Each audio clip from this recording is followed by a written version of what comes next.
Glória a Deus, aleluia, louvado seja o nosso Senhor Jesus Cristo. Hoje, dia 2 de junho, segundo dia do mês de junho, já estamos na metade do ano, segunda-feira, 2 de junho de 2025, 9h05 da noite. O nosso Deus é maravilhoso, nos permitiu já viver metade de mais um ano.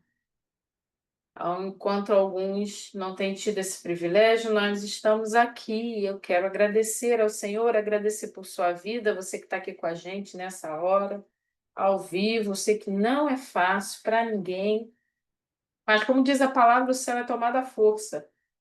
E em tempo de muita informação, de todo tipo, é importante a gente se dedicar a aprender as coisas, a aprender a palavra, a aprender do Senhor, a se entregar diante do Senhor, a conhecer a palavra do Senhor, porque informação hoje a gente tem muita informação e eles estão brigando por o nosso tempo.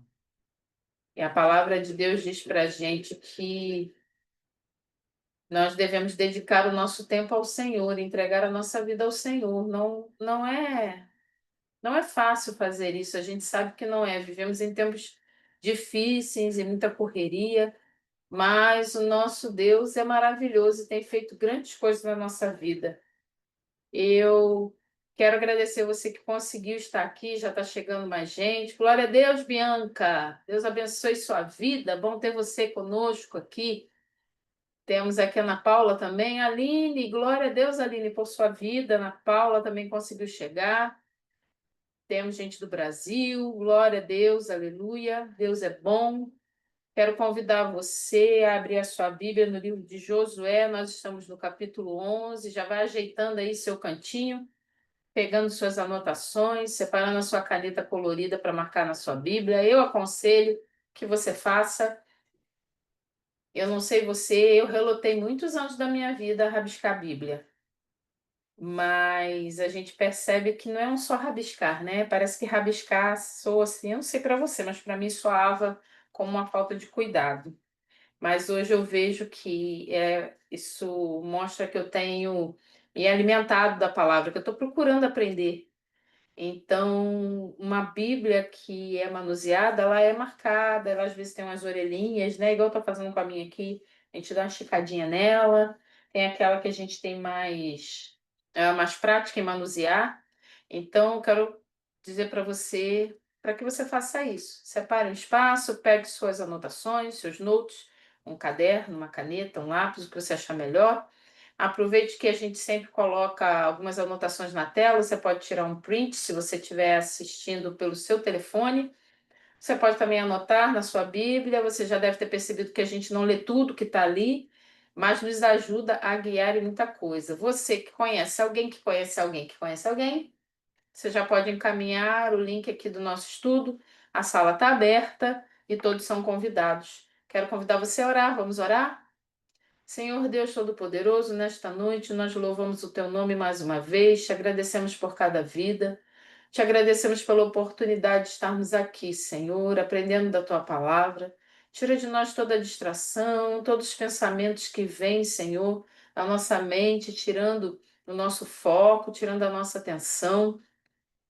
Eu oro a Ti, Senhor, nesta noite com a Tua palavra, visita cada casa, cada coração, porque a tua palavra é viva, poderosa, transforma, liberta, salva, cura, alimenta. A tua palavra é extraordinária, é o próprio Jesus, e nós cremos nisso. Vai com teu poder, Senhor, ensinando, fazendo o que tiver no teu coração, Pai, que é sempre o melhor. Eu quero lhe pedir, Senhor, que o Senhor trate de forma individual nesta noite. A todos nós precisamos ser tratados pela tua palavra. A tua palavra é aquela que confronta, é aquela que consola. Nós precisamos tanto de ti. Nos traz esse entendimento. Nesta noite, glorificamos. Nosso coração está alegre e grato. Grato, grato pela tua presença. No nome de Jesus, amém. Glória a Deus, aleluia. Gente, Josué 11. Abre a sua Bíblia em Josué 11. Nós já encerramos Josué 10 na semana passada, já estamos em Josué 11. apesar de Josué ter 24, acho que é 24, eu sempre esqueço quantos são, acho que é 24. É, 24 capítulos, a gente já está quase terminando. Você vai dizer, mas né, faltam 12, 13 capítulos, né? 12 não, 13. Mas são capítulos muito rápidos. Então, a gente está quase terminando o livro de Josué. Eu estava pensando hoje, e vocês podem colocar lá no grupo, em próximo livro da gente estudar ser Juízes. Na lógica, sim, no combinado a gente iria para o Novo Testamento. Mas Juízes, ele é a sequência de Josué. Como a gente vai estar com Josué muito fresco na memória, uns detalhes de cidades, de pessoas, do foco da conquista da terra, vai ajudar muito. Por exemplo, quando encerrar Josué, a gente vai falar assim: ah, e agora? O que que aconteceu? Porque a gente vai ver que Josué vai terminar meio que e termina assim. Mas se a gente pegar logo depois Juízes, a gente vai ver como a coisa vai se desenrolar e por que que vai entrar os juízes na história. Até então, você percebeu que não tem rei, Israel não tem rei, Israel não tem juiz, Israel tem um líder, né, como tinha Moisés, agora tem Josué, que o próprio Deus fala com ele e eles obedecem. A mensagem que Moisés já tinha entregue para o povo, já tinha entregue a Josué, que o Senhor tinha entregue a Moisés e Moisés tinha entregue ao povo. A gente precisa sempre lembrar disso. Não foi Josué que fez, a mensagem não é de. Não, não foi Moisés que fez, a mensagem não é de Moisés, a mensagem é do Senhor. Moisés foi só um canal. Lembra que quando a gente estudou Êxodo, no capítulo, acho que o 19, quando o Senhor aparece no Monte Sinai, o povo fica com medo e fala assim: Moisés, ó, fala para Deus falar com você e você fala para a gente. E assim foi, né? O povo não quis que o Senhor falasse direto porque eles ficaram com muito medo. Então, até agora a gente percebeu que não tem rei, não tem juiz, não tem. É um líder. Depois que Josué morrer, como é que vai ser? O que que acontece? Né? Como que é o desenrolar da história? Então, eu acho que encaixa e vai nos ajudar por a gente estar muito recente com Josué. O nosso raciocínio vai acompanhar. Se caso vocês não concordarem e tiverem uma outra sugestão, coloca lá no grupo e a gente vê a possibilidade. Amém? Josué capítulo 11. Nós vamos ler do versículo 1 até deixa eu ver aqui. Vamos ler até o 6 para começar. Vamos lá. O título na minha Bíblia diz assim: A vitória sobre os reis do norte. Quando Jabim, rei de Azor, soube disso, enviou mensagem a Jobabe, rei de Madom, aos reis de Sinrom e Aquisaf, e aos reis do norte que viviam nas montanhas na Arabá ao sul de Quinerete, na Cefelá e em Nafote-dó, a oeste, aos cananeus a leste e a oeste aos amorreus, aos hititas, aos ferezeus e aos jebuseus das montanhas, e aos heveus do sopé do Hermon, na região de Mispá. Saíram com todas as suas tropas, um exército imenso, tão numeroso como a areia da praia, além de um grande número de cavalos e carros. Todos esses reis se uniram e acamparam junto às águas de Merom para lutar contra Israel. E o Senhor disse a Josué: Não tenha medo deles, porque amanhã, a esta hora, os entregarei todos mortos a Israel. A você cabe cortar os tendões dos cavalos deles e queimar os seus carros. No momento, até o versículo 6. Você, se por um acaso caiu de paraquedas aqui com a gente e está se perguntando esse negócio de matar um monte de gente, que Deus é esse? Como que isso funciona, por que que Deus está fazendo isso, eu quero aconselhar você a voltar nos vídeos no YouTube e assistir a sequência que você vai entender melhor. A gente não vai voltar para explicar isso, mas nós temos uns vídeos que nós explicamos sobre isso, tá? Versículo primeiro fala assim, ó. Quando Jabim, rei de Azor. Esse Jabim, quem conhece a história de Débora, lá em Juízes, ah, não é a mesma pessoa, tá? A gente vai ver nomes repetidos, mas não é a mesma pessoa, não. Nós estamos um, um pouco antes de Juízes.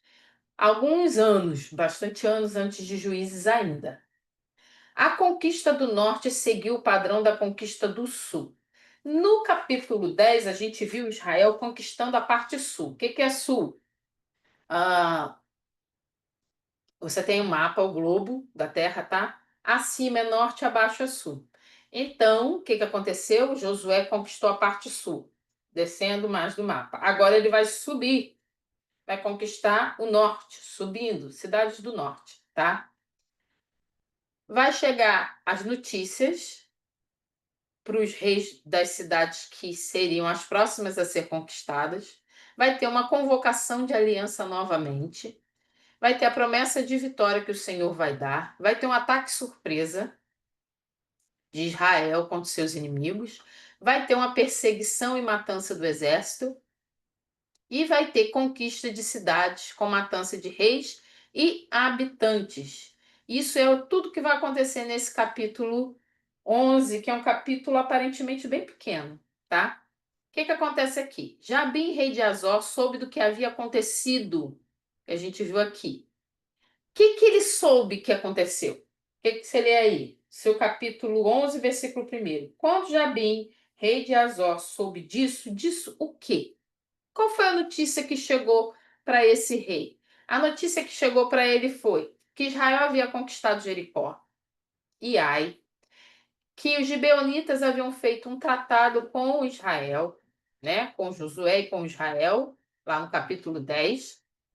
Vimos a derrota de 5 reis, então assim, ainda teve a derrota de 5 reis para completar, tinham se unido e foram derrotados apesar da união. E chega também que o Sul estava conquistado. Então era muita notícia na cabeça desse cara aí. O que que ele vai fazer? Ele vai começar a convocar uma nova aliança. A gente viu que tinha uma aliança anterior de 5 reis. Agora, no capítulo 11, eles vão fazer uma aliança ainda maior, muito mais forte para ir contra Israel. Vai na sua Bíblia, diz assim, olha, versículo 2. E os reis do norte que viviam nas montanhas, na Arabaia ao sul de Quinerete, na Cefelá e em Nefote Dor a oeste, aos cananeus a leste e a oeste, aos amorreus, aos hititas, aos ferezeus e aos jebuseus das montanhas, e aos heveus do sopé do Hermon, na região de Mispá. Saíram com todas as suas tropas um exército imenso, tão numeroso como a areia da praia, além de um grande número de cavalos e carros. Se juntou um exército muito grande, maior do que Israel já havia enfrentado. Foi até então, até esse momento, a maior coalizão. O que que é isso? A maior união de reis, de exércitos contra Israel. Israel sozinha contra todo esse povo aí, tá? O que que vai acontecer com isso? Eles ficaram assustados com a notícia e viram que Israel estava avançando, avançando, avançando, vencendo, vencendo. Então eles se uniram de uma forma muito grande para poder destruir Israel. O que que vai acontecer aqui? Eu separei para nós um, um mapa aqui. Fabiana, a gente está em Josué, capítulo 11. Tá bom? Josué 11. Para quem chegou agora, a gente está em Josué 11. A gente já leu do versículo 1 até o 6. Começou agorinha. Eu separei para a gente um mapa aqui. Vamos lá que vai funcionar. Para ajudar a gente a entender de novo.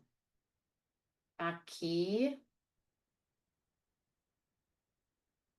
ver. Aí, na sua tela tem um mapa. Esse mapa que tá aí, deixa eu botar aqui umas caixinhas que aparecem aqui para mim, bem para cima. Isso não atrapalha. Vamos lá.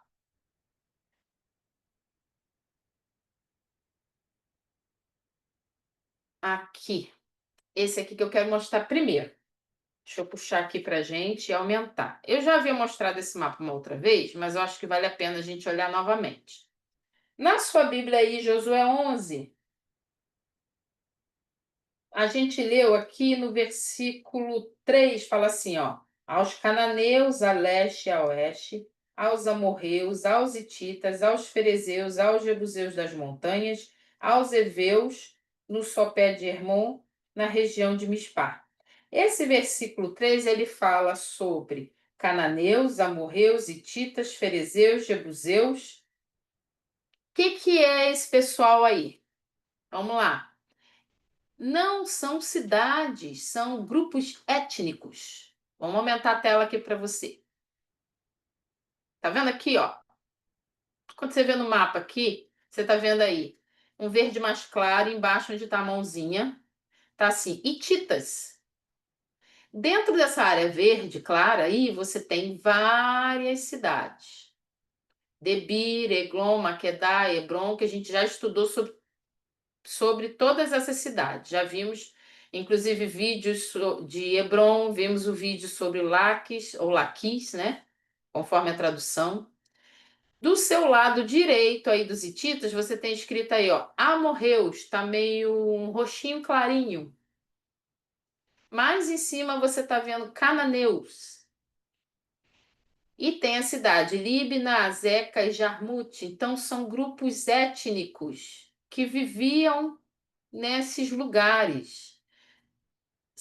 Não são, por exemplo, hititas não são aqueles que todo mundo que vivia em Debi era hitita, poderia ter gente de outros lugares, mas os hititas não viviam só numa cidade. Você consegue ver que eles pegam Gozen, pegam Debir, Eglon, Maquedá, Hebron.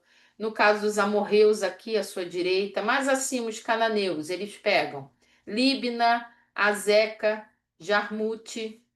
São cidades aqui e que esses grupos étnicos viviam. Vou descer mais um pouquinho. Ali, ó, você consegue ver os heveus.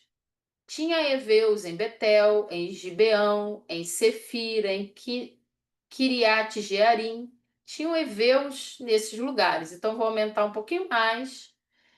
Embaixo de Gibeão, você está vendo o quê? Os ferezeus, é outro grupo étnico que ocupava um espaço grande, quase pegando em Jerusalém.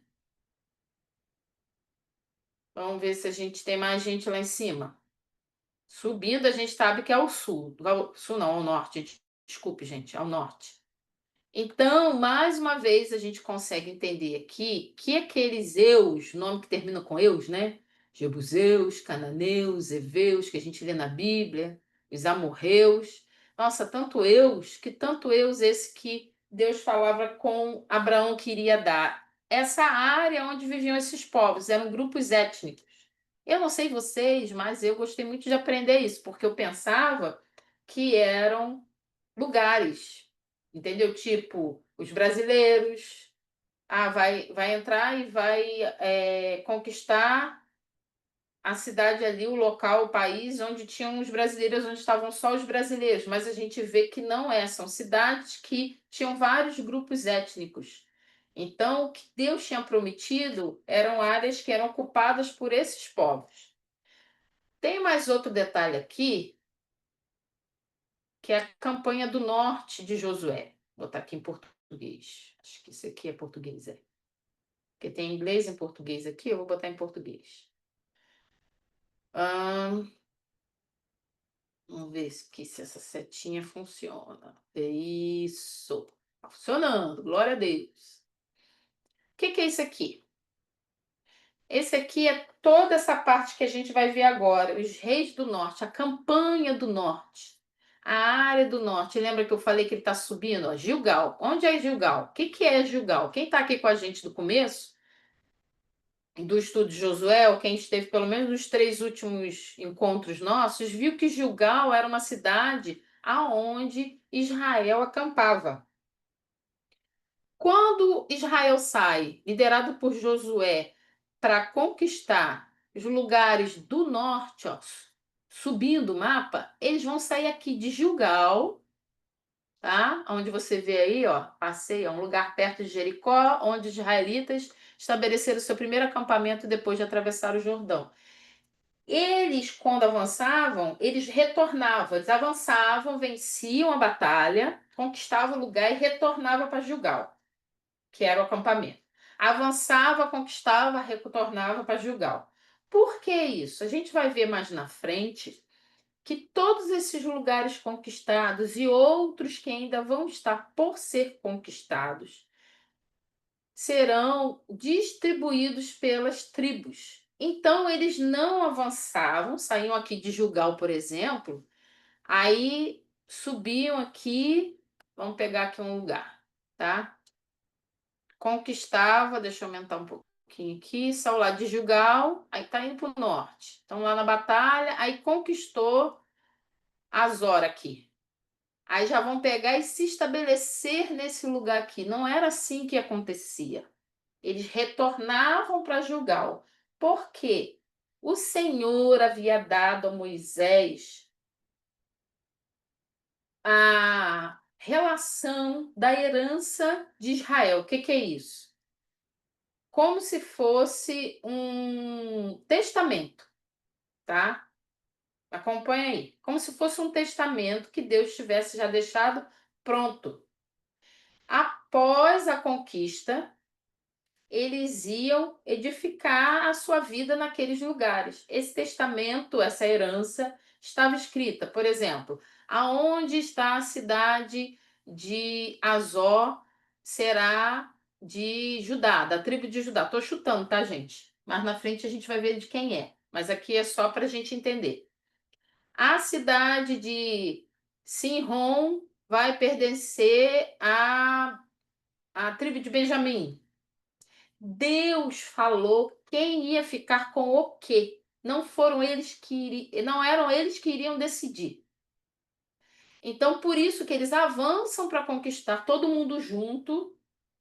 Eles tinham que estar juntos para alcançar, para vencer, tinham que se ajudar como um único povo. Todo mundo junto, todo mundo lá, alcançando e vencendo, ajudando os seus irmãos, até tá tudo tomado. Depois, cada um ia ficar com a sua parte que lhe cabia, conforme a herança que Deus havia dado. Por isso, muitas vezes você vê em algumas Bíblias uns mapas, e onde está assim, Judá, Benjamim, Zebulon, Naftali, que são os nomes das tribos, tudo ali. Só que quando a gente lê aquele mapa, na maioria das vezes a gente tem a ideia de que eles estabeleceram ali a sua vida e conquistaram tudo, expulsaram todo mundo. E a gente já começou a ver que não é isso que vai acontecer. A gente tem falado sobre isso aqui já há um tempo. Não é isso que vai acontecer. A gente vai ver que eles não vão expulsar todo mundo e não vão conquistar tudo. Josué, mais à frente, quando ele envelhecer e morrer, ele ainda não vai ter terminado toda a campanha. Não vai dar tempo para ele fazer tudo isso. E o que que vai acontecer? Isso deveria se continuar acontecendo no livro de Juízes. Por isso eu sugeri da gente estudar Juízes, porque é uma sequência. O que que vai acontecer? Quando a gente olha no mapa assim e vê assim, nossa, então todos estabeleceram, todo mundo foi expulso, cada um ficou com a parte que cabia. Não vai ser isso que vai acontecer, infelizmente. Muitos lugares não serão conquistados, alguns, quem tinha que ser expulso não vai ser expulso, vão fazer aliança com quem não deveriam fazer. Deus errou no seu propósito? Não, Deus deixou tudo pronto. Falou assim: olha, aqui tá direitinho escrito quem fica com o quê. E o que que vocês vão ter que conquistar. Todos avançam juntos, todo mundo se ajuda, tudo é conquistado e depois vocês dividem, conforme a divisão que eu deixei pronta com o testamento. Só que não vai ser isso que vai acontecer. E depois da morte de Josué, a coisa vai ficar diferente, tá? Então é interessante a gente ter. Muitas vezes, quando a gente olha mapa, quem gosta de geografia, ok. Mas quem não gosta, olha assim, isso aqui não me acrescenta nada, né? Vou só passar. Mas quando a gente vê dessa forma, dá um, né? Abre assim a nossa mente, uau, então eles foram conquistando porque Deus. O que que Deus está ensinando aí para o povo? que tem que caminhar junto, que um tem que ajudar o outro, independente, a vitória de um é a vitória de todos. Ah, eu não vou ajudar, porque eu sou de Benjamim e eu não vou ficar com o local que Judá vai ficar. Então ele que se vire. Não, não podia ser desse jeito. Tanto que tem um grupo que a gente viu, são 2,5 tribos, eles avançam para ajudar a conquistar, mas a sua família ficou antes de atravessar o Jordão. Ficou lá, mulheres e crianças, mas mesmo eles já tendo a sua parte da herança antes de atravessar o Jordão, eles se unem e continuam avançando. E a gente vai ver no final do livro de Josué que depois eles vão retornar. Mas a gente vai ver aqui que ainda tinha muito para se fazer, então eles não vão completar toda a conquista. A conquista completa, 100%, não vai acontecer, tá? Isso não acontece. A gente tem uma sensação, muitas vezes, lendo que acontece, mas não acontece. Então, aqui você está vendo essa parte toda do norte aqui é a parte que será conquistada aqui no capítulo 11, tá? E o interessante aqui que a gente viu que agora é a maior coligação que a gente já viu acontecer, né? Israel vai ter que lutar com o povo pesado aqui, muito pesado. Vamos lá, vamos voltar aqui para a nossa anotação, deixa eu achar. Achei, glória a Deus. Voltar aqui para a nossa tela, vai aparecer. Apareceu para vocês aí. Demora um pouquinho, mas vai. Então, o que que vai acontecer? Esse povo tudo se uniu para ir contra Israel, uma coligação muito forte. Quantas vezes, né? A gente vai avançando e vamos vencendo, luta após luta, dificuldade após dificuldade. Chega uma hora que parece que tudo se uniu contra nós, contra a nossa fé, contra a nossa disposição de continuar, contra aquilo que o Senhor preparou para nós. Quantas vezes isso acontece? O livro de Josué nos ensina, entre tantas outras coisas, que o Senhor preparou o melhor. Mas muitas vezes, ou quase todas as vezes, ele coloca coisas para que a gente também faça. A gente tem que participar daquilo que o Senhor já preparou. Nosso Deus tem e tinha toda a condição de pegar e entregar todos esses povos de uma vez. Ele podia fazer. Ele podia fazer o que ele quisesse. Só que ele quer ensinar a Israel a serem um único povo, a entender que ninguém conquista nada sozinho, ninguém vive sozinho. O povo de Deus precisa estar junto. A dor do outro tem que ser a minha dor. A luta do meu irmão é a minha luta. E se ele vence, eu também venço. Ali eles aprendem que se Judá vence, Efraim também está vencendo. Se Efraim perdeu, Judá também perde, e assim sucessivamente. E nós precisamos ter entendimento disso. Quando meu irmão recebe uma bênção, eu estou recebendo essa bênção junto com ele, sim. Eu tenho que glorificar e agradecer ao Senhor por isso.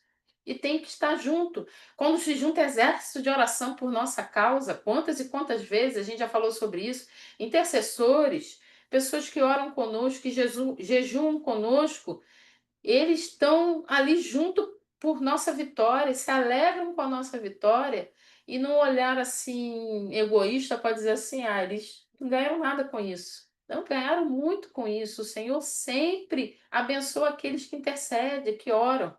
Então, até esse versículo 6 que a gente viu aqui, a coisa ficou pior do que parecia. Juntou mais gente. A notícia correu que Israel estava vencendo todo mundo, a coisa vai ficar mais complicada aparentemente. Vai na sua Bíblia, versículo 7, Josué 11:7. Josué e todo o seu exército os surpreenderam junto às águas de Merom e os atacaram.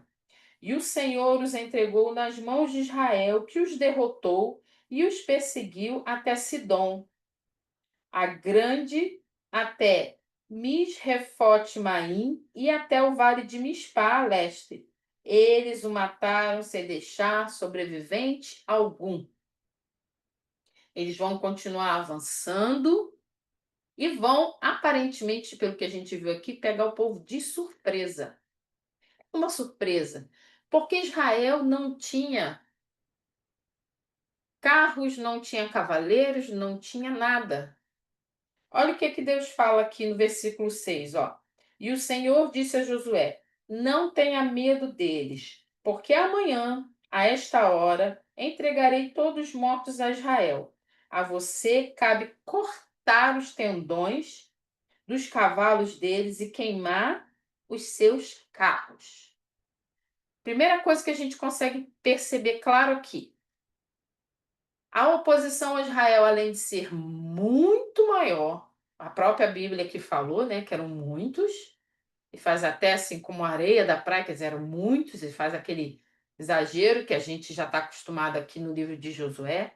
Eram muitos contra, e eles ainda tinham tecnologia de guerra que Israel não tinha. Israel não tinha cavalos, Israel não tinha carruagem, Israel não tinha lança. Provavelmente Israel estava lutando com machados, com pedaço de pau, madeira, pedras, porque lanças, a gente só vai perceber lanças lá no tempo de Davi. Ah, lá pro tempo de Davi é que a gente vai começar a perceber que eles estavam usando lanças. Então, na lógica, Israel estava em total desvantagem. Total desvantagem. Aí o que acontece? O Senhor fala assim: olha, amanhã eu vou dar todos os seus inimigos nas suas mãos, todos mortos. Cabe a você cortar os tendões do cavalo e queimar os carros. Preste atenção numa coisa. Na estratégia de guerra, o que que a gente faria? A gente ia pegar o cavalo do inimigo e a carruagem dele a nosso favor. Eu pegaria, você não? O exército inimigo está sendo vencido. Se eu consigo, eu estou numa luta de sobrevivência, de avançar, de vencer, de lutar ali e destruir os inimigos. Eu posso pegar o cavalo, posso pegar a carruagem a meu favor e lutar com com os carros de guerra, né? Carruagem, os carros de guerra da época deveriam ser uns charretes ou algo parecido com isso. E mais os cavalos. Eu posso pegar isso para mim. Só que Deus não autorizou. Deus fala assim: você não vai usar o que o inimigo está usando, as estratégias do inimigo, as armas do inimigo. Quem vai entregar o inimigo em suas mãos sou eu. A glória é minha. Eu vencerei por você. Nos dias de hoje, ou em qualquer dia da nossa vida, né? Será que nós conseguimos dizer que nós não confiamos nem em carros e nem em cavalos? É isso que a palavra fala. É isso que ela quer dizer. Não confio nem em carros e nem em cavalos, na força, mas confiarei no Senhor. Não estou confiando em estratégias humanas, na força do braço, pegar as estratégias do inimigo. Que inimigo é esse? O inimigo das nossas almas. Lembrando que o inimigo não são pessoas, tá bom, gente? O inimigo é inimigo das nossas almas, são hostes espirituais que estão contra nós. Não são pessoas, ainda que pessoas se levantem totalmente desorientadas contra nós, elas estão totalmente perdidas, sem Jesus, sem salvação, e nós podemos ser aquele canal de bênção na vida dessas pessoas, conforme o trabalhar do Senhor. Então, nunca são pessoas, lembre-se disso, tá? Então, a gente vai usar essas estratégias do inimigo a nosso favor? Claro que não. Sim, o inimigo tem usado pessoas para mentir, para criar calúnias, para avançar contra nós. Nós vamos estudar, estudar não, usar as mesmas estratégias? Não. Qual a estratégia que nós que servimos ao Senhor devemos usar? A estratégia que está na palavra, na Bíblia. Qual é a estratégia? Jejum, oração, amor, perdão, leitura da palavra, comunhão com os santos, participar do corpo de Cristo, estar na igreja com os irmãos, procurar mudar dentro de mim primeiro, para que o outro seja alcançado. Lembre-se que o comportamento, o testemunho, o que é o testemunho? É o que nós fazemos, o nosso comportamento, o resultado da nossa vida é o nosso testemunho. Ele prega muito mais do que eu aqui falando, do que um pregador no púlpito, do que a gente pregando para alguém falando, ah, você tem que aceitar Jesus, senão você vai para o inferno. Isso não adianta. Se não tiver guiado pelo Espírito Santo, não vai adiantar. Mas o nosso testemunho diário, ele prega mais do que qualquer palavra. O que que aconteceu aqui com a notícia? Correu. Os inimigos ficaram tão assustados que eles fizeram uma colisão enorme. Juntou muita gente e agora ainda está vindo com carro de guerra, com cavalo, para arrebentar, é para destruir mesmo. Vão vir para destruir. Era para Israel ficar em pânico. Só que Israel estava vindo de vitória em vitória, tinha aprendido com os erros do passado. É importante a gente aprender com os nossos erros do passado, procurar para a gente não cair no mesmo erro, né? Que geralmente é o que acontece com a gente, diga de passagem. Israel vai avançar, crendo que o Senhor é que está dando a vitória. Então Josué vai cumprir esse mandamento, essa ordem, esse mandamento não, essa ordem. Cortar os tendões do cavalo, quer dizer, os cavalos não vão poder correr, e queimar a carruagem. Não vai poder usar. Armas do inimigo não foram feitas para quem te usar, tá? Segue aí na sua Bíblia, vamos lá. Versículo 8. E os entregou nas mãos de Israel, que os derrotou e os perseguiu até Sidom a Grande, até Misrefote Maim e até o vale de Mispá, a leste. Eles o mataram sem deixar sobrevivente algum. Versículo 9. Josué os tratou como o Senhor lhes tinha ordenado. Cortou os tendões dos seus cavalos e queimou seus carros. Ele fez exatamente o que o Senhor mandou fazer. O Senhor mandou fazer, pode ser bem absurdo. Vamos fazer. Não entendi.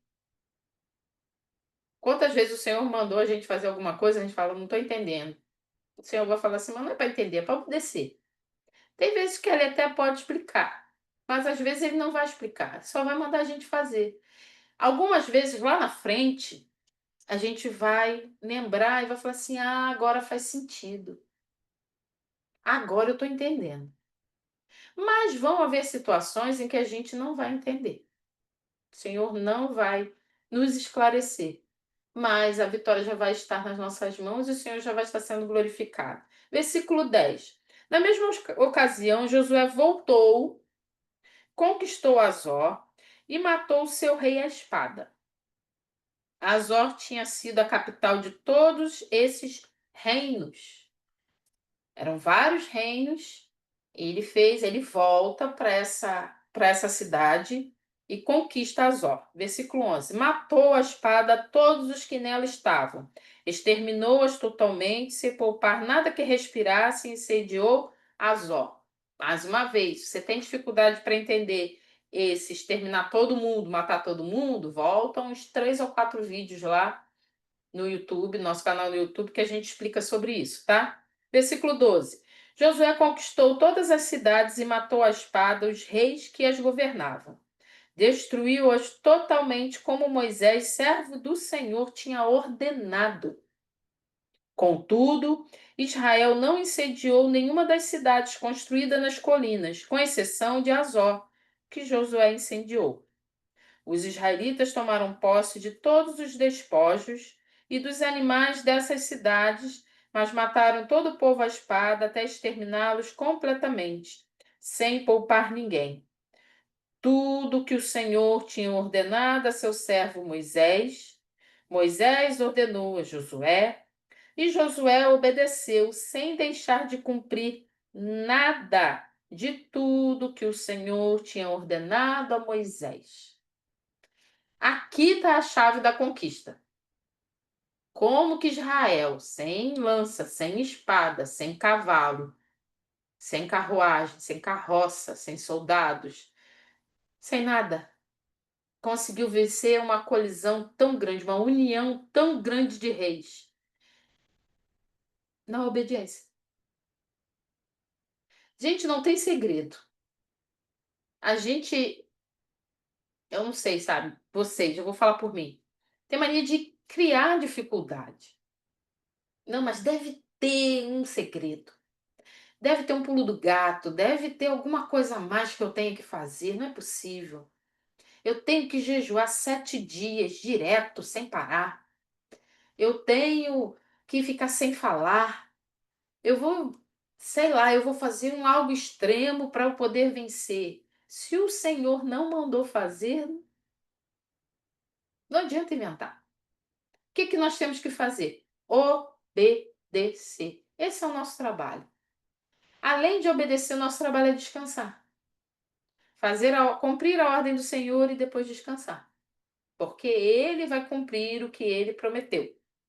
A gente leu até o versículo 15. Eu anotei aqui umas perguntas para nossa reflexão até o versículo 15. Que exemplos de oposição aparentemente insuperável Deus anulou nos tempos bíblicos? Coisa assim insuperável, Deus anulou. Eu anotei aqui que Faraó foi algo que nosso Deus, ele venceu, uma oposição imensa. Outra oposição seria na história da igreja, por exemplo, perseguições que a igreja sofreu no Novo Testamento. Foram oposições ao reino de Deus. No Novo Testamento, a gente vê ali em Atos dos Apóstolos pessoas sendo perseguidas e mortas por amor a Cristo, e ao invés da igreja desaparecer, ela se espalhou pela terra. E outra oposição que a gente pode ver contra a igreja em décadas recentes, em coisas recentes, são as igrejas perseguidas nos dias de hoje. Quanto mais se persegue, mais a igreja cresce. Quanto mais oposição, mais a igreja cresce. Quanto mais oposição ao reino de Deus, mais vai crescer. Por que que vai crescer? Porque o Senhor dá o crescimento. É Ele que faz. Outra pergunta que eu queria deixar aqui para nossa reflexão. Que exemplos de oposição ao reino de Deus vemos em nosso mundo hoje? O que que pode vir na sua mente, no seu coração, de coisas que vêm contra o reino de Deus? Oposição seria algo que vem contra o reino de Deus nos dias de hoje. Pense bem aí. Eu vou deixar para você responder. Como nós, eu, você, nós que seguimos a Cristo, devemos fazer frente a esse tipo de oposição?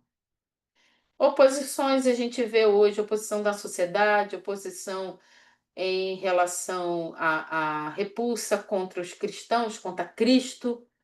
Porque na realidade, quem é contra os cristãos não é contra os cristãos, é contra Cristo, é contra Jesus. E por que que é contra Jesus? Porque Satanás é contra Jesus. Então, o que que a gente tem que fazer quando vê uma oposição como essa? A gente ir atacar e destruir? Não, nós devemos amar. Nós devemos amar, nós devemos pregar a palavra, nós devemos nos comportar como verdadeiros cristãos, e esse comportamento vai pregar mais do que qualquer palavra. Vamos lá, segue na sua Bíblia. Versículo, capítulo 11. Nesse versículo 6 até o 9, a gente viu aqui que essa aliança que eles fizeram foi destruída. Eles não venceram esses reis.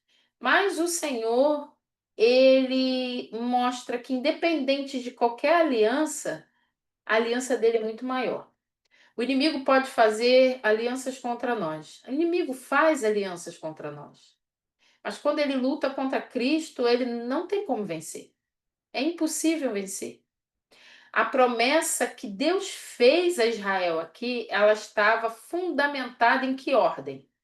Em batalhas futuras, Israel não necessitaria dos carros e dos cavalos, ele tinha apenas que batalhar ao lado de Deus.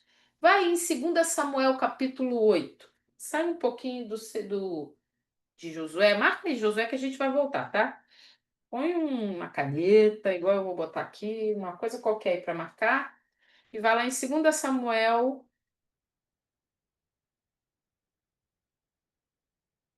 8. É um pouco, você segue um pouquinho à frente da sua Bíblia, não tá longe, tá? Você vai passar por Juízes, Ruth, 1 Samuel, 2 Samuel 8, versículo 4.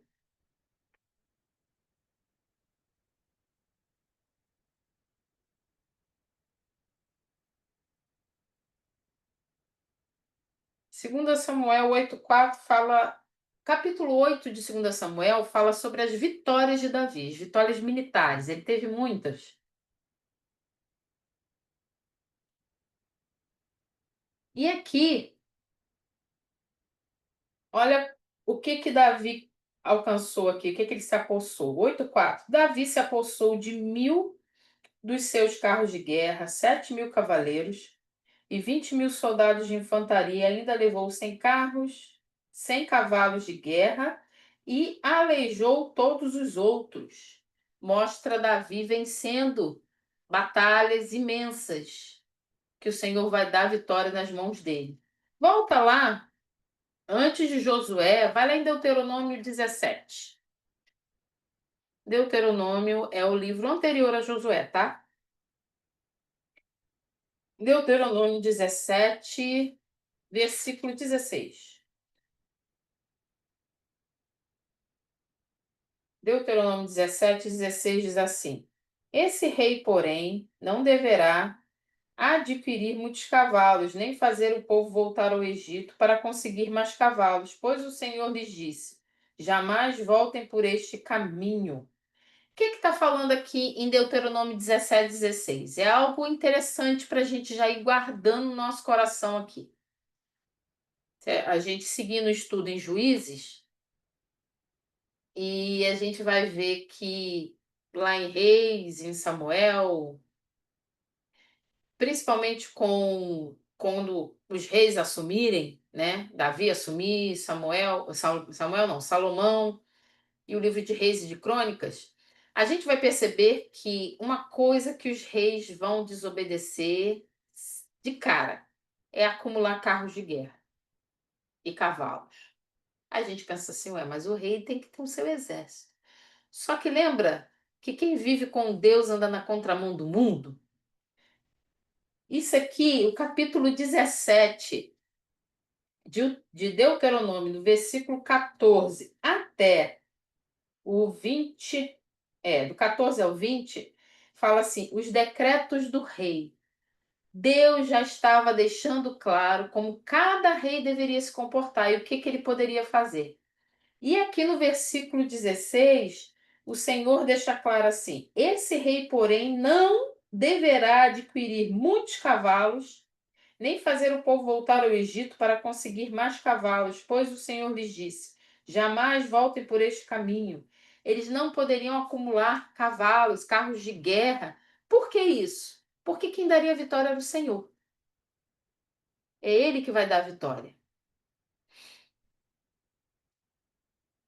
Será que a gente é capaz de fazer feito salmista? Salmo 27. Alguns povos confiam em carros de guerra, outros em cavalos, mas nós confiamos no nome do Senhor nosso Deus.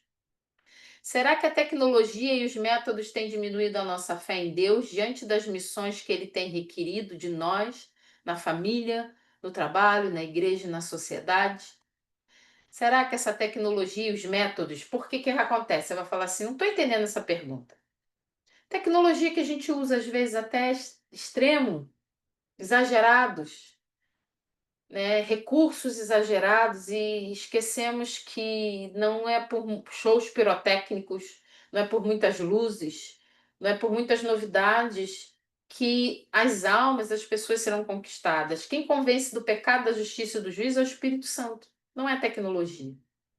Há situações em que devemos prescindir de recursos ou avanços científicos para que Deus se manifeste poderosamente. Tem hora que os avanços, a tecnologia, né, as descobertas científicas mostram quanto nosso Deus é poderoso.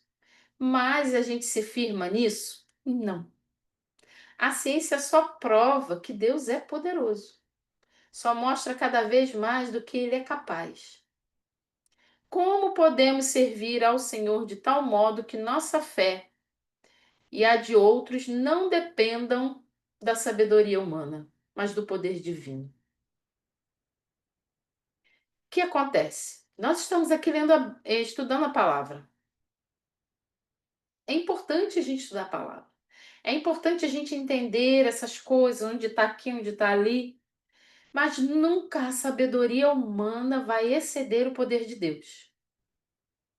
Nós nunca podemos deixar que a letra da teologia, o estudo, seja maior do que a nossa fé. O estudo da palavra, ele aumenta a nossa fé, fortalece a nossa fé. Não pode ser o contrário. A sabedoria humana nunca vai ser maior do que o poder de Deus. Nós precisamos entender que métodos, recursos, ciência, tecnologia, ou seja, o que for, devem ser usados para a glória de Deus e nunca contra, porque isso nunca vai ser maior do que Deus. O que vai acontecer aqui? Versículo 6. Lê lá de novo o seu versículo 6. Josué 11, volta lá para Josué 11. A gente estava em Deuteronômio, volta para Josué 11. 11, 6. O Senhor diz: Não tenha medo deles, porque amanhã, a esta hora, os entregarei todos mortos a Israel. Entregarei todos mortos a Israel. Está deixando aqui claro a promessa do Senhor. Só que o Senhor falou assim: não tema hoje e amanhã eu vou te entregar. Quantas vezes ele fala conosco: não tema hoje, confie agora. Espere em mim, confie em mim, porque eu vou fazer. Eu tenho os recursos. Deus tem os recursos.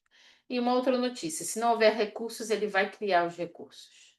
Ele faz até sem recursos. Ele é autossuficiente para fazer. Essas cidades, elas foram conquistadas por Deus. O Senhor deu a vitória. Nunca somos nós. É isso que a gente precisa entender. Nós somos privilegiados quando somos usados pelo Senhor. Seja numa vitória e muitas vezes até na derrota.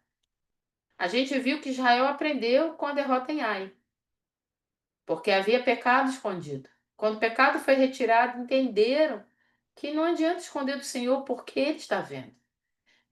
Quando a gente vive uma vida de aparência, as outras pessoas podem até estar acreditando, mas Deus está vendo a verdade. E é o que aconteceu ali em Ai. Quando o pecado foi exposto e foi retirado do meio do povo, o Senhor disse: agora vocês podem avançar, porque eu vou dar a vitória. E eles entenderam que o Senhor é que dá a vitória. Ele só vai fazer conforme a vontade dele. Nessas conquistas que a gente viu aqui no norte, aconteceu muito parecido com a conquista do sul. Josué foi tomando. O que acontece? Ele foi conquistando. Então ele conquista primeiro o sul, depois o norte. Aquela parte toda ali, boa parte aquela área do mapa que a gente viu foi alcançado, foi conquistado. A cadeia de comando e obediência em 11 e 15 serve de conclusão não apenas para encerrar tudo que a gente leu até o versículo 14, mas também para todo o relato desde o capítulo 1. Vá até lá para sua Bíblia, versículo 16. Diz assim: Assim Josué conquistou toda aquela terra, a Serra Central, todo o Neguebe, toda a região de Gósen, a Cefelá, Arabá e os montes de Israel e suas planícies. Desde o monte Alaque, que se ergue na direção de Seir, até Baal-Gade, no vale do Líbano, no sopé do monte Hermon, ele capturou todos os seus reis e os matou. Josué guerreou contra todos esses reis por muito tempo. Observe bem na sua Bíblia isso. Josué, versículo 18 que eu estou. Talvez esteja escrito diferente na sua Bíblia. Josué 18, 11, 18. Josué guerreou contra todos esses reis por muito tempo. Josué guerreou contra todos esses reis por muito tempo. O que quer dizer isso? Nós vimos que algumas vitórias foram seguidas. Lembra? Acho que foi no capítulo 10 e o 9. Foi assim, um atrás do outro. Vencendo, vencendo, vencendo, vencendo, vencendo. Só que esse capítulo 11, que parece ser muito curto, né? A história foi bem resumida pelo autor aqui de Josué. Ele mesmo fala que levou muito tempo, não foi de uma hora para outra. Eles tiveram que persistir e caminhar e lutar. Existem lutas, existem conquistas que são rápidas, mas existem conquistas que é necessário uma insistência e uma persistência da nossa parte. Continuar persistindo, insistindo. Um exemplo, alguém que você conhece que não conhece o Senhor Jesus ou que abandonou a fé. Minha irmã, o quanto eu tenho que orar pelaquela pessoa? Enquanto vida a gente tiver. O quanto eu tenho que clamar e jejuar por aquela pessoa? Enquanto vida a gente tiver. O Senhor pode dar essa vitória rápido, o Senhor pode demorar a dar essa vitória, ou a gente pode até nem ver a vitória acontecer. Quantos que oraram talvez por nós, o Senhor recolheu e nem souberam que a gente estava na presença do Senhor, nem receberam a notícia aqui na terra. Então, persista, porque existem lutas que são demoradas. Josué lutou por muito tempo. Foram vários reis, foi uma união forte, foram vários inimigos contra ele. E hoje em dia não é diferente. O inimigo das nossas almas, ele não está brincando de ser inimigo. Ele não brinca de ser diabo. Ele está realmente porque esse é o trabalho dele. Esse é Isso é o que ele faz: destruir vidas, levar para o inferno. Então ele não vai parar. Ele faz isso desde o Jardim do Éden. Faz isso há muito tempo. Se ele tivesse que se cansar, ele já teria se cansado. Então nós não podemos abandonar a nossa batalha e nem deixar o outro sozinho, tá? Eles lutaram por muito tempo. Versículo 19. Com exceção dos heveus que viviam em Gibeon, nenhuma cidade fez a paz com os israelitas, que a todas conquistou em combate. Aqui lembra daquele capítulo 10 que a gente viu que Gibeon, acho que foi no capítulo 10, que Gibeon fez a união, né? Foi o 10 ou foi o 9? Não, é, foi no 9. 10 não, foi no 9. Que Gibeon fez o acordo, uma aliança com Israel. Fora esses, ninguém mais tentou fazer aliança, ninguém mais quis paz, todos brigaram, todos bateram de frente, todos guerrearam. Por quê? Coração duro. Quantos? Quantos corações duros? Quantos insistem em resistir ao Senhor? Nós não devemos abandonar e desistir, devemos continuar orando e clamando. Senhor, a pessoa vai se render, vai entender, vai se arrepender? A nossa fé crê que sim. Temos a certeza disso? Não. Só o Senhor sabe. Existem corações que são duros demais e não vão se converter ao Senhor, por mais triste que seja para o nosso coração. Mas é uma realidade. Esses povos não se renderam. Minha irmã, era possível evitar a destruição e se unir? Sim, a gente viu no caso de Raabe, por exemplo, em Jericó. A gente até falou que enquanto o povo estava dando volta, Israel, né, estava dando volta, era um tempo que Deus estava dando para se arrepender, mas os corações só se fecharam, só se fecharam. É o que está acontecendo com a humanidade agora. O cerco está fechando. Por que que a coisa está cada vez pior? Porque o cerco está fechando, Jesus está voltando, ele está às portas. Em uma guerra, quando eles vão apertando, vai apertando, existe uma guerra espiritual constante. O inimigo quer ceifar as almas, ele quer levar para o inferno. E a luta vai mesmo, vai abafar e vai vir sem dó e sem piedade. Cabe a nós permanecermos firmes, porque o Senhor prometeu a vitória. E qual vitória é essa? Que ele nos deu na cruz. Novos céus e nova terra. O Senhor prometeu terras para a gente? Sim, Ele prometeu uma terra completamente transformada. É por isso que nós vivemos. Nós precisamos trazer isso à nossa memória, ao nosso coração. Muitos cristãos estão vivendo só agora a prosperidade, a cura da doença, a reconciliação, restauração de casamento. Isso Tudo é correto, nós devemos buscar sim, o Senhor nos dá. Mas mais do que isso, o nosso coração tem que estar, a nossa mente ligada àquilo que o Senhor prometeu. Vamos viver com Ele na eternidade. A palavra de Deus diz que Abraão, ele já via além de uma terra celestial, de uma promessa espiritual que o Senhor tinha dado a ele. E é por isso que nós vivemos. É para isso que nós devemos viver todos os dias, dedicar a nossa vida a isso, gastar e investir a nossa vida para aquilo que nós iremos viver para sempre. Tudo isso vai passar. Passa, tudo passa. Céus vão passar, terra vai passar, mas a palavra do Senhor não passa. E o que ele prometeu, ele vai fazer. Vai apertar mais, eu tenho notícias, vai apertar mais. Mas quando a gente olha isso, a gente não pode entrar em pânico. Nosso coração tem que se alegrar, não porque está apertando, porque a gente gosta de sofrer, não é isso. Mas porque a palavra está se cumprindo. A palavra diz assim: quando isso acontecer, levanta a sua cabeça. Não é para a gente ficar assim, tá tudo ruim, tá tudo. Não. Levanta a cabeça, olha para o céu e diz: Maranata, hora vem, Senhor Jesus. Levante a sua cabeça, olhe para o céu e diga: hora vem, Senhor, estamos te esperando. Alegre o coração, porque está às portas, o rei está voltando. Mais rápido do que muita gente pensa. Segue na sua Bíblia, Josué 11, versículo 20.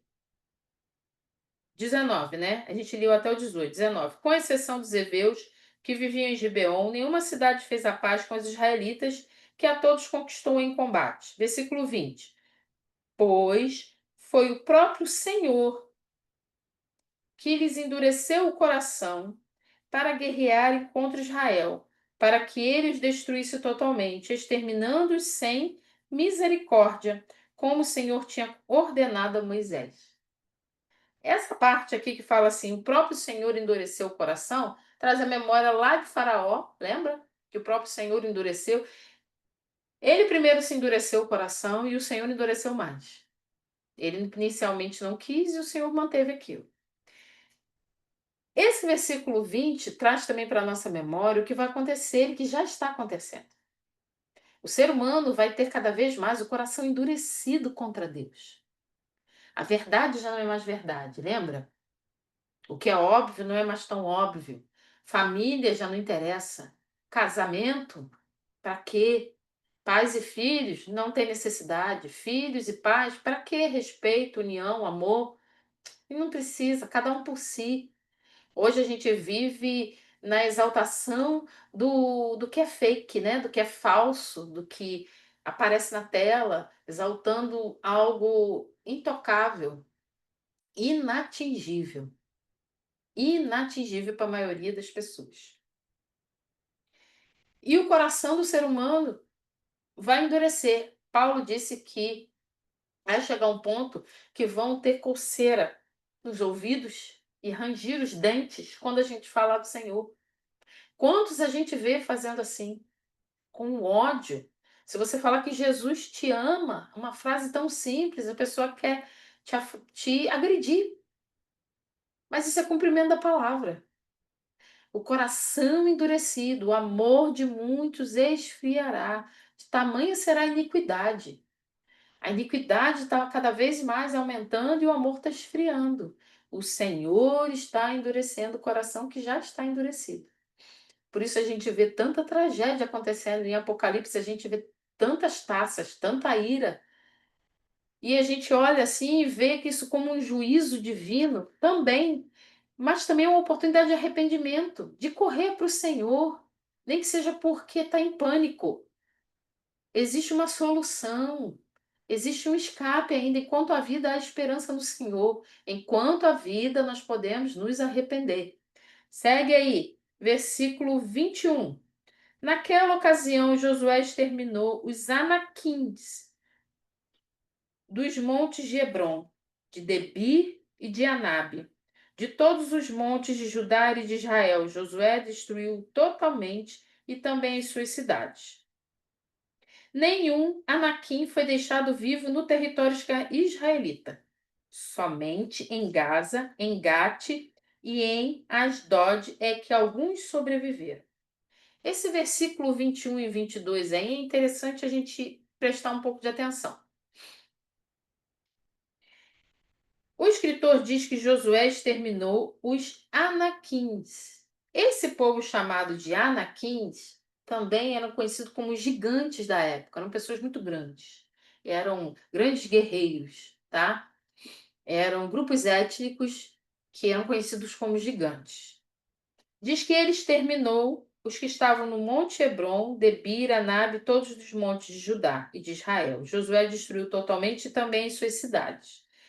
Mas olha a observação que vem no 22. Nenhum Enaquim foi deixado vivo no território israelita. Quer dizer, na área onde estavam os israelitas, não tinha nenhum vivo. Mas somente em Gaza, em Gat e em Asdod é que alguns sobreviveram. Irmão, por que isso é interessante? Provavelmente foi daí que vai aparecer o gigante Golias. Não destruíram todo mundo. A gente vê que mesmo Josué, com toda a sua obediência, deixou alguma coisa passar. Provavelmente, essa área aqui antecipa a chegada dos filisteus. Depois, os filisteus vão tomar essa área e eles vão usar Enaquins ou Anaquins, depende da sua tradução, junto do exército deles, do serviço militar deles. Por isso, lá quando tem aquela batalha conhecida de Davi contra Golias, Golias é um gigante que é um Enaquim ou descendente de Anaquim, que vai ser usado contra o povo de Deus.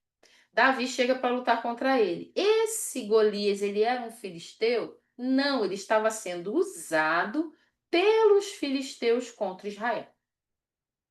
Olha como a gente vê que atitudes de agora vão refletir no futuro. Pode não refletir na minha vida agora, mas vai refletir na vida de alguém. Vai lá em 1 Samuel, capítulo 7. Deixa marcado aí Josué 11, que a gente já está quase acabando. 1 Samuel 7, 7, 4. Já vai encerrar. 7, 4. Diz assim, 1 Samuel 7, 4. Assim os israelitas se livraram dos Balaíns e dos postes sagrados e começaram a prestar culto somente ao Senhor. Samuel prosseguiu: reúnam todo Israel em Mispá, e eu intercederei a favor de vocês. Quando eles se reunirem em Mispá, tiraram água e derramaram perante o Senhor. Naquele dia jejuaram e disseram: temos pecado contra o Senhor. E foi em Mispá que Samuel liderou os israelitas como juiz. Não é aqui, não. Eu anotei errado. Será que é 2 Samuel? Eu só conferi aqui. 2 Samuel 7:4? Também não. Promessa de Deus a Davi. Mas eu vou achar depois e a gente coloca.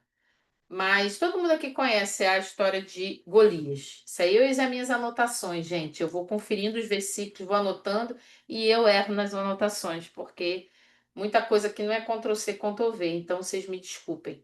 Mas a gente conhece a história de Davi. Versículo 23 da sua Bíblia. Foi assim que Josué conquistou toda a terra, conforme o Senhor tinha dito a Moisés, e deu-a por herança a Israel, repartindo-a entre as suas tribos. E a terra teve descanso da guerra. E a terra teve descanso da guerra. Foi assim que Josué conquistou toda a terra. Lembrando que não é toda, toda, toda. Eu já expliquei, tá? Conforme o Senhor tinha dito a Moisés. Deu-a por herança a Israel. A gente vai ver que vai receber herança. E vai repartir nas tribos. E a terra teve descanso da guerra. Esse descanso da guerra não é a terra completa. Teve descanso da guerra aí enquanto Josué está ali. Aquele pessoal ali, Israel, a liderança de Josué, vão parar, vão ter descanso da guerra. Bom? Amém? Gente, eu perdi a noção do tempo, me perdoem. Glória a Deus. Glória a Jesus. 13 pessoas. Amém, gente. Vocês são muito pacientes. Eu amo vocês. Quero agradecer aqui ao Abraão, a Ana Paula, o Anderson, a Bianca, a Carla, Fabiana, Fernanda, a Débora, Diaconisa Nayana, o Paulo Ricardo Reis. Seja bem-vindo também. E a missionária Teresa Fernanda. Aleluia. Glória a Deus. Tínhamos mais gente, mas deve ter saído porque eu perdi noção do tempo. Me perdoem. Amém? Louvado seja o nome do Senhor. Acho que eu tenho um pedido de oração aqui que eu estou tentando ler. Deixa eu ver se consigo achar.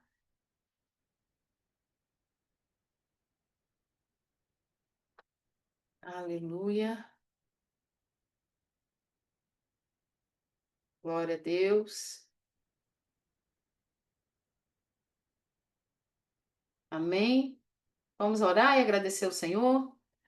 Senhor, nessa noite nós entregamos em tuas mãos a vida do Paulo e do Abraão, no nome de Jesus. Toma teus filhos, Senhor, e que a tua palavra venha, Pai, de uma forma pontual, trazer a resposta àquilo que os teus filhos precisam na noite de hoje. Eu quero agradecer por cada vida e pela tua palavra. Mais uma vez, Senhor, nos ensina a permanecer fiéis, obedientes a ti, caminhando, Senhor, nas tuas promessas e nas tuas ordens, porque assim nós venceremos, Senhor, e glorificaremos o teu nome mais uma vez. Que essa semana, Senhor, seja para glorificar a ti, guarda teus filhos, livra do mal, dá uma noite, Senhor, restauradora, uma noite de sono transformador e sonhos espirituais. Eu te peço, Senhor, no nome de Jesus e te agradeço. Amém. Glória a Deus, gente, muito obrigada. Desculpem, perdi a noção do tempo. Deus os abençoe e fiquem com Deus. Um bom descanso. Até segunda-feira. Boa noite, Bianca.